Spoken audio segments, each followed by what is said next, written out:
Hello, in this video I'll be working through Unit 1 homework problems 56 through 61. For number 56, we want to find any points of discontinuity and identify them as either removable discontinuity, jump discontinuity, infinite discontinuity, or oscillating discontinuity. For part A, our equation is y equals 1 over x plus 2 squared. So if we think about the domain of this function, it would be all real numbers except x equals -2. If x is -2, we end up dividing by 0. So let's think about this in terms of limits. If we take the limit as x approaches -2 from the left-hand side, and I'm just going to call my function f of x, then substitution gives us 1 over 0. But since I'm approaching -2 from the left-hand side, that's a number like -2.0001. When I add 2 to that, I get a negative value, but then I'm squaring it, so I get a positive value. So the number in my denominator isn't equal to 0. It's a really, really small negative.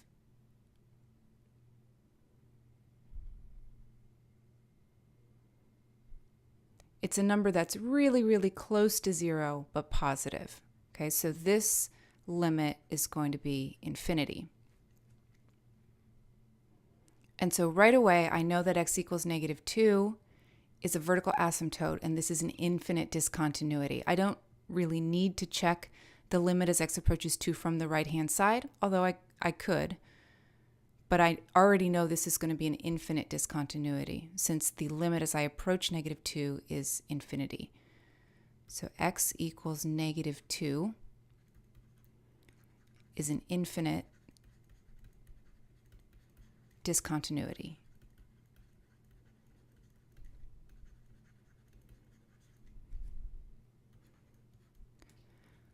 Part B, here our equation is y equals 1 over x squared plus 1. Now the domain for this function is all real numbers. X can be any negative value, it can be 0, it can be any positive value. This function is continuous everywhere. There are no discontinuities. There's nothing that would make the denominator 0. Nothing that I put in for x is going to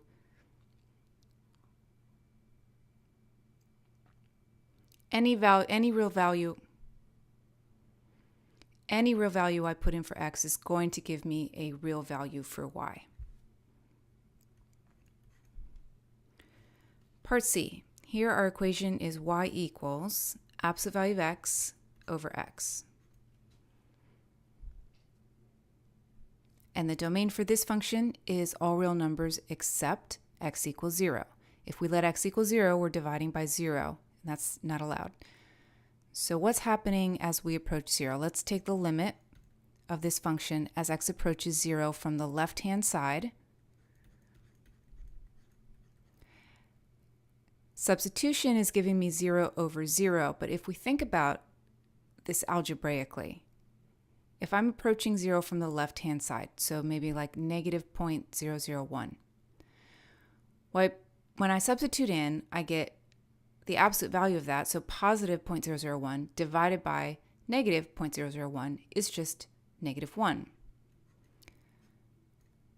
No matter what I substitute in for x, if x is a negative number, this is going to give me -1. Let's look at the right-hand limit. So the limit as x approaches 0 from the right-hand side. If x approaches 0 from the right-hand side, then my x value is actually a positive number. And if x is positive, we can simply drop the absolute value symbol. And so I have x divided by x, or 1.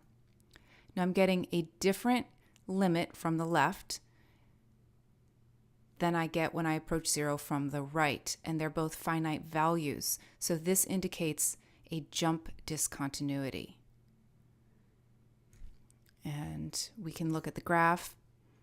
If x is negative, then for all negative x values, then y is -1. For any positive x values, y is greater than 1.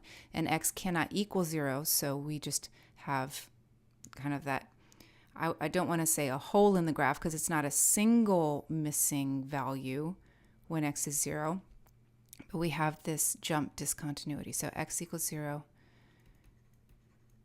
is a jump discontinuity.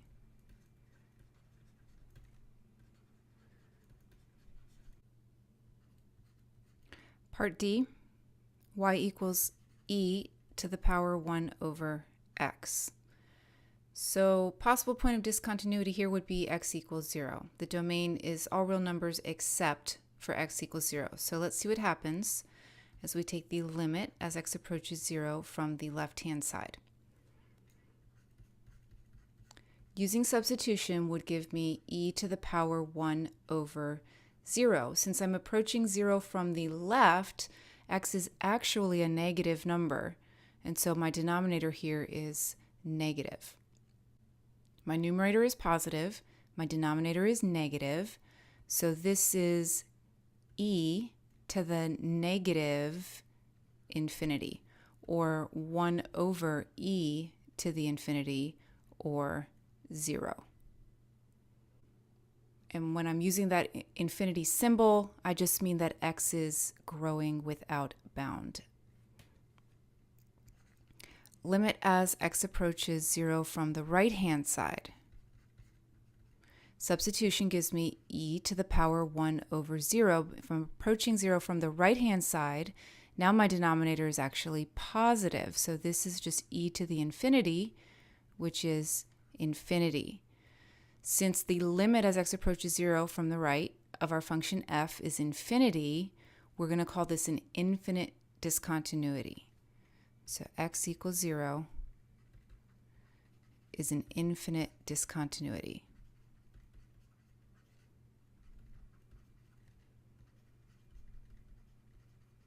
We do have a vertical asymptote at x equals 0.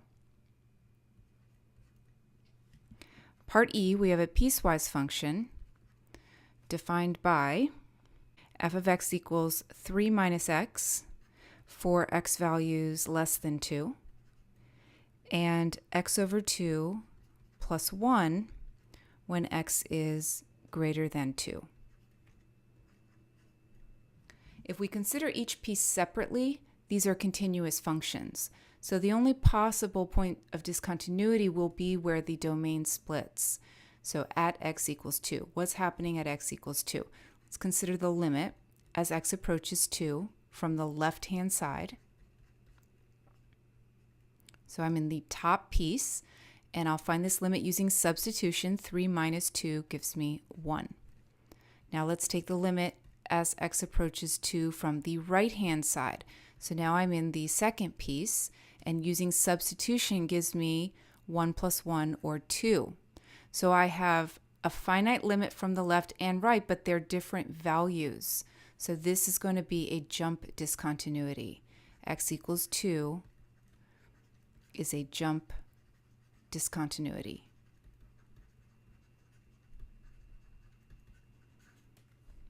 Part F, again we have a piecewise function. So f of x equals 3 minus x for x less than 2, 2 when x is 2, and then x over 2 for x greater than 2. Again, if we consider each piece separately, these are all continuous functions. So the possible point of discontinuity will be where the domain splits. So we'll look at the limit as x approaches 2 from the left-hand side. And that puts me in my top piece. I'll find the limit using substitution. 3 minus 2 gives me 1. Now let's consider the limit as we approach 2 from the right-hand side. Numbers to the right of 2 are in that bottom piece. X over 2, using substitution, that limit is going to be 1. Now, what is happening at 2? Well, f of 2 equals 2, which is not the same answer that we got for our limit, which means there is a hole in the graph when x is 2. So this is a removable discontinuity. X equals 2 is a removable discontinuity.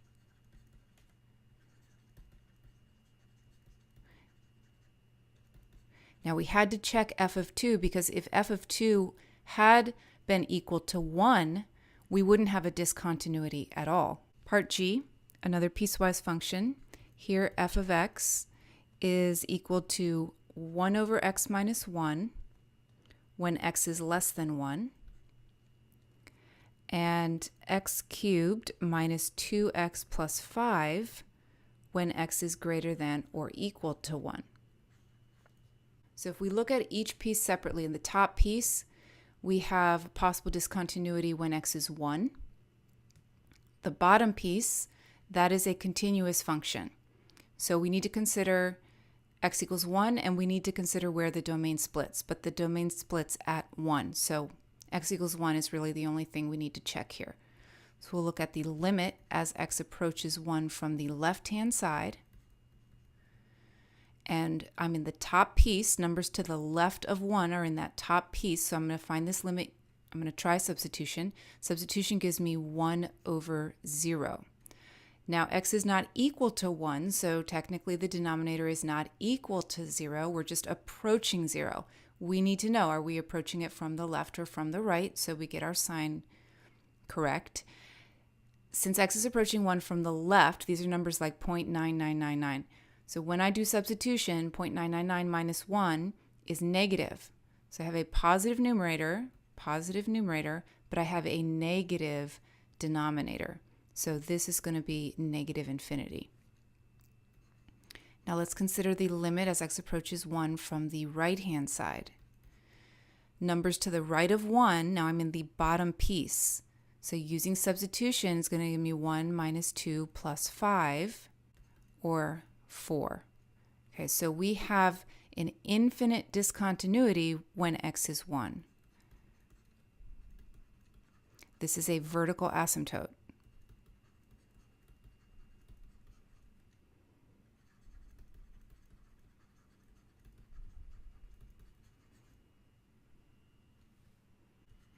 H. F of x is equal to 1 minus x squared for x not equal to negative 1, and 2 when x is equal to negative 1. Each piece is continuous, so we just have to consider our split. What's going on when x is negative 1? Let's look at the limit as we approach negative 1 from the left-hand side, and that puts me in the top piece. So substitution gives me 1 minus negative 1 squared, or 0. The limit as x approaches negative 1 from the right-hand side, here I also happen to be in the top piece. So substitution is going to give me a limit of 0. Now, what about f of negative 1? F of negative 1 is equal to 2. So this is different than the limit as we approach negative 1. And that means we have a removable discontinuity. So x equals negative 1 is a removable discontinuity. If f of negative 1 had been equal to 0, we would not have a discontinuity at all. The graph would be continuous at that point. 57, Part A. Is f continuous at x equals negative 1? And this is the graph of f here. So is this graph continuous when x is negative 1? Negative 1 is an end point, but we do have a closed circle at negative 1. So we are going to consider our graph to be continuous at that point. So we'll say yes, since f of negative 1 equals 0, and the limit as we approach negative 1 from the right-hand side is also equal to 0. Now, usually we have to find the limit from the left and the right-hand side. But in this case, since negative 1 is an end point, it's okay if we just take the right-hand limit. B. Is f continuous at x equals 1? Well, I can see on the graph, no. It is not continuous. We have a removable discontinuity when x is 1. So no, since f of 1, which by the way is equal to 1, does not equal the limit as x approaches 1 of f of x, which happens to be 2. So in this case, 1 does not equal 2. Therefore, the graph is not continuous at x equals 1. And part C, is f continuous when x is 2? No, it is not continuous when x is 2 because, again, I have a removable discontinuity. There is a hole in the graph at 2. So since, and in this case, f of 2 does not exist. That is not part of the domain of our function, so we don't even really need to check the other conditions. Number 58. Sketch a possible graph for a function f that has the following properties. So f of 3 exists, but the limit as x approaches 3 of f does not. So that, I'm thinking we have a possible jump discontinuity there. We also want to make sure that f of negative 2 exists, and the limit as x approaches 2 from the right-hand side equals f of negative 2, but the limit of f of x as x approaches 2 does not exist. So the one-sided limit exists, but the two-sided limit does not. So again, seems like we probably have a jump discontinuity there. And then our final clue here, we have f of 4 exists, and the limit as x approaches 4 of f of x exists, but f is not continuous at 4. F not continuous at x equals 4. So if the limit exists and f of 4 exists, but f is not continuous there, that tells me that I have a removable discontinuity. So let's think about a possible graph. F of 3 exists, but the limit as we approach 3 does not. So it doesn't really matter where I put f of 3. I'll just put it right here. And I'm going to approach that value from one side but not the other. So we'll come back to that. F of negative 2 exists. And again, it doesn't tell us what value it is, so I can put it wherever I like. I'm just going to put that one right here. The limit as we approach from the right is equal to f of negative 2. So we're doing something like that. But the limit at 2 doesn't exist. So I'm not going to pass through to the other side. And then f of 4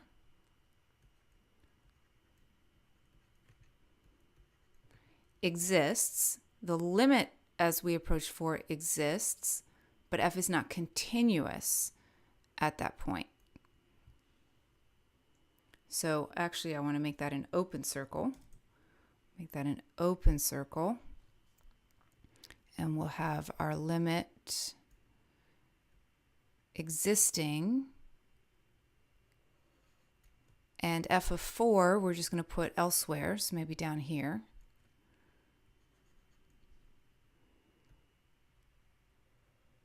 And I'll just connect these points up, and maybe we'll just do something like that. Okay, so let's check our graph through again. F of 3 exists. Yes, I have that. The limit as x approaches 3 does not. Nope, I failed to do that. So let's correct that. We need to have a jump discontinuity there.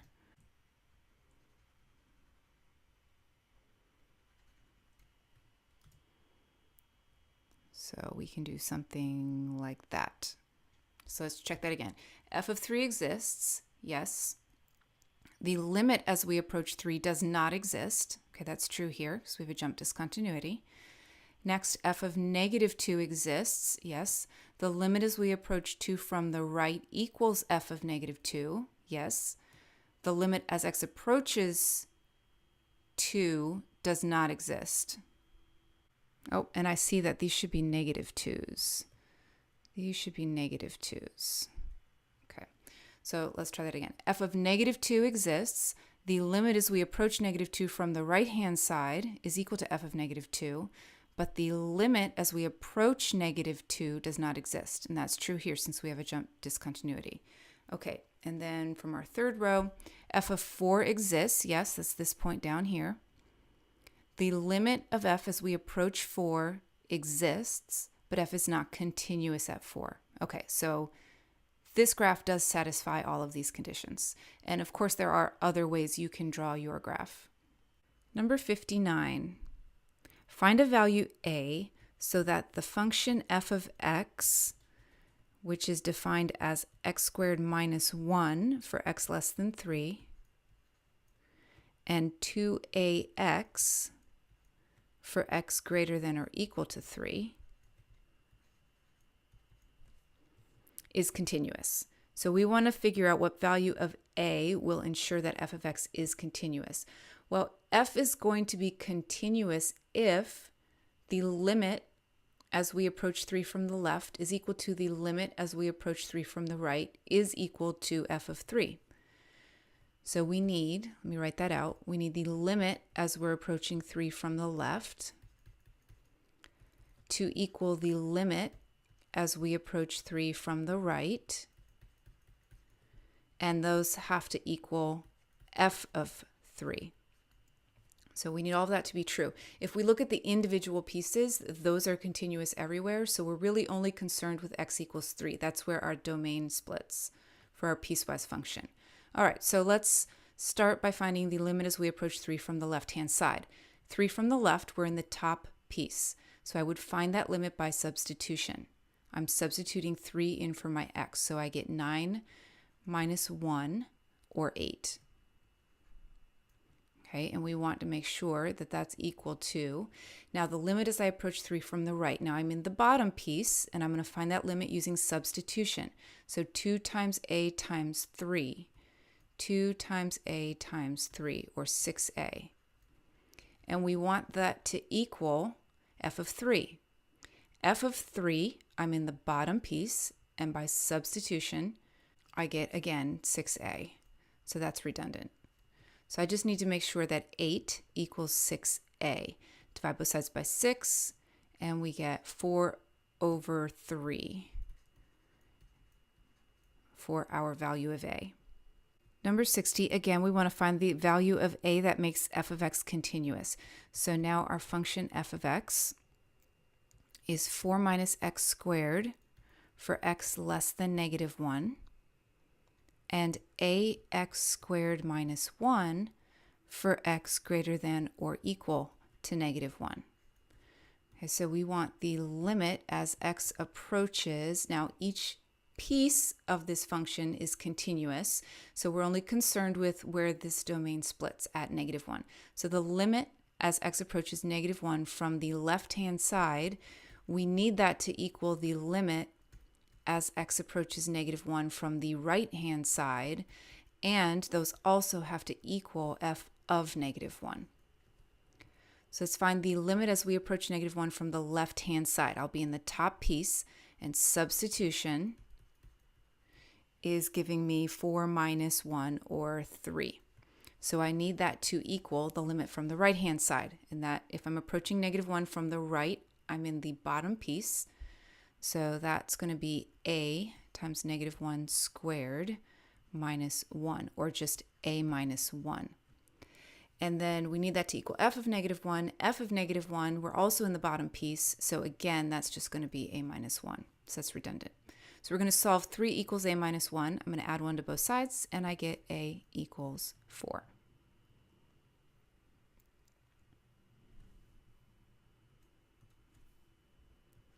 And our final problem, number 61, for what values of k and m is the function g continuous everywhere?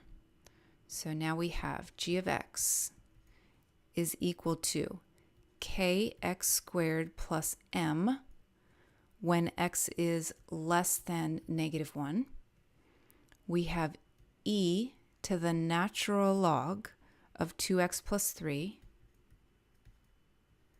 for x in between -1 and 3, and then kx minus m for x greater than 3. Now, if we look at each individual piece, on the top, that's a continuous function everywhere. In the middle, e to the ln 2x plus 3. We can simplify that to 2x plus 3, but we need to be careful.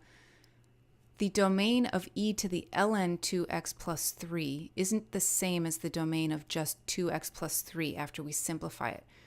The natural log of the input has to give us a real output, so we want to make sure that 2x plus 3 is greater than 0. So 2x plus 3 has to be greater than 0. We can't take the log of 0. We can't take the log of a negative value. So this means x has to be greater than -3/2. But the subdomain for this piece of our graph is restricted to values that are between -1 and 3. So we're okay there. And then the bottom piece, that is continuous everywhere. So we only have to concern ourselves with the x values where our domain splits. So x equals -1 and the x equals 3. So here we have to make sure, for g to be continuous everywhere, we have to make sure the limit as x approaches -1 from the left-hand side is equal to the limit as x approaches -1 from the right-hand side, and that also has to equal g of -1. And we have to make sure that the limit as x approaches 3 from the left-hand side equals the limit as x approaches 3 from the right-hand side equals g of 3. So let's find our limit as we approach -1 from the left-hand side. So I'm in the top piece. I'm approaching -1, so I'm going to use substitution. So k times -1 squared plus m. That has to equal the limit of g as I approach -1 from the right-hand side. -1 from the right-hand side, I'm in my middle piece. So e to the ln 2 times -1 plus 3. And that has to equal g of -1. There again, I'm in that middle piece, so that's just repetitive. Now simplifying this equation gives me k plus m equals, and here the e raised to the power ln, we can do some simplifying there. And I'm just going to get -2 plus 3 or 1. So have this equation, k plus m equals 1. Okay, and that came from right here. So now let's check the limit as x approaches 3 from each side. As x approaches 3 from the left-hand side, I'm in the middle piece, and I'm going to find that limit by substituting in 3. So I'm going to get e to the ln 2 times 3 plus 3 is 9. And that simplifies to just 9.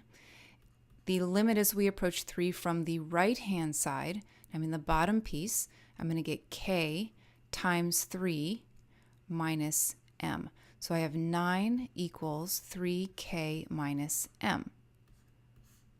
Now I have a system of two equations with two unknowns. I'm going to solve this system of equations. Okay, so I'm going to write them one on top of the other and solve this using linear combination. So I'm going to add the two left-hand sides together, and then I'm going to add the two right-hand sides together. So k plus 3k is 4k, m minus m is 0, and 1 plus 9 is 10. So now I have k equals 10 over 4, or 5 over 2. I'm going to substitute k equals 5 over 2 back into this equation right here. So I have 5 over 2 plus m equals 1.